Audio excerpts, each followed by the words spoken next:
Before I get going, because this is a bold topic and it would be helpful to know with whom we're starting, so I'll spend more time on the things that are helpful and less time on things that you are sort of old news to you.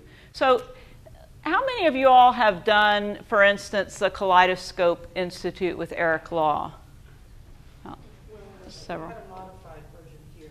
Okay, so you've done a little bit of Kaleidoscope, or that's usually the first segment. Okay. How about other either cultural competency training in business or something like that? How many? Few. Or anti-racism training, sensitivity. Everybody's done some of that. It's required in seminary, right? Okay. That's helpful to get started. So if I move quickly over something that you want more information about or talk about, stop me, because I'm going to assume that you all know some of this stuff that is the background, and try and spend a little bit more on the stuff in terms of how it has lived out in my own parish. I want to acknowledge that my skills at PowerPoint are less than I really had remembered they were. So if I fail to advance these slides correctly, you will forgive me. Like that. Oh, here we go. Okay. I'm the rector of an Episcopal congregation in Dallas, Texas. And Dallas is a big metroplex, pretty much contiguous with Fort Worth, so Arlington and Grand Prairie are between them. But millions of people living in, 30 square miles, or so. That's not the right number of miles, but it's, a big city. But Ascension, which is not an urban parish, but more suburban, is in North Dallas, is in an area, three-mile radius of Ascension, has 200,000 people in that area. It's a very densely populated and very diverse in comparison with the rest of America. So it's 30% African American, which in the census numbers includes African natives, people who were born there, and African Americans. 30% Hispanic and 30% Anglo. The rest is Asian and mixed race. And I don't actually think that adds up to 100. It's surrounded by neighborhoods, some of which are upper middle class, and some of which are lower economic status neighborhoods, and a lot of multifamily housing in that area. Vickery Meadows, which is just south of Ascension by about 1.5 miles, is an area of Dallas which is multifamily housing that is the first stop for many refugees and immigrants. So it's very close to the parish, which is an important part of our story. So Ascension itself was founded in 1957.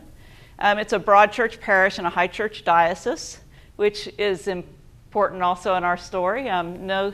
No smells and bells as much as I love them. It was integrated with African Americans in the 70s, which was unusual in the city of Dallas. There's been a lot of racial tension in Dallas through the years, both between African Americans and Anglos and with the Hispanic populations. And that tension continues and is largely unacknowledged. In fact, I think Dean Travis gave me the best book about that before he left Dallas, so I would understand it. The Settlement or something like that. You did. Pretty sure. It might have been, I don't know. Maybe not. Whoops, wait, let me go back. How do I go back? Down arrow. Wait, previous, that's what I wanted to do. Okay, sorry. Okay, so in 1980, Nigerians were among those who first came to that area. Again, the place where lots of refugees first settle in Dallas. The Nigerians came there often on student visas, and the men would come. And so several of them found Ascension, And they liked Ascension because it was the closest thing to Anglican that they could find. Which, if you're Episcopalian, should, I hope, make you smile a little bit. They were used to, in Nigeria, the Anglican Church is distinctively not Roman Catholic. And so things with lots of ritual, Marian prayers, things that are common in high church Anglican churches, were not comfortable for them. And so Ascension was welcoming to them, in part because of the very nature of its worship as being more broad or low church. And also because it was a more politically liberal congregation. In Dallas, Sunday mornings, like most of America, are very segregated, and were certainly way segregated in the 70s and 80s. And so African Americans and Africans didn't find themselves feeling very welcome when they would go into just any church. But in a politically liberal church, people were ready to embrace people of different ethnicities. So the Nigerian congregation, the Nigerian part of the congregation is fully integrated into the congregation, and are mostly middle class people with professional jobs. In 2001, the International Refugee Committee started settling the Lost Boys of Sudan in America. And they were intending to bring several hundred of them to Dallas in 2001, and that was before 9/11, but they started that process. And the Dinka, when they came, the Dinka is the tribe in southern Sudan. It's also the language that they speak. It refers to the fact that they're cattle people.